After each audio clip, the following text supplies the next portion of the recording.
L-eks kummissarju tal-Pulizija Lawrence Kutajjar tpoġġa taħt investigazzjoni kriminali dan wara rivelazzjonijiet li ħarġu fil-qorti dwar l-allegat involviment tiegħu fl-assassinju tal-ġurnalista Defni Caruana Galizia kien l-avukat Jason Azzopardi li jagħmel it-talba fit-tmiem is-seduta twila li tagħmel 9 sigħat kif komplet il-kompilazzjoni fil-konfront tal-imprenditur Jorgen Fenek brabta ma' dan l-istess assassinju. Ma ħarġet din l-aħbar il-kap tal-Partit Nazzjonalisti Jidrendelija fakkar li sal-lum Lawrence Kutajjar għadu konsulent ta' Roberta Bela għax ma tkeċċiex. Jidrendelija stqar li b'dawn l-iskandli il-Partit Laburista fil-Gvern qed jibqa' ikisser ir-reputazzjoni ta' pajjiżna.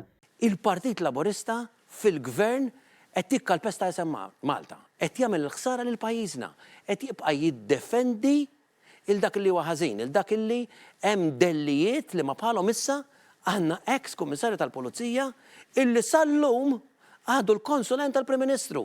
U insista li dan kollu juri l-Prim Ministru biss ostaċ tan-nies li għadhom bil-poter fidejhom. Roberta Bela inkapaċi illi jaġixxi m'għandux is-saħħa illi jiddeċiedi huwa ostaċ fidejn min għadu fir-realtà jikmanda ġewwa Kastilja. James Aronellu, Net News.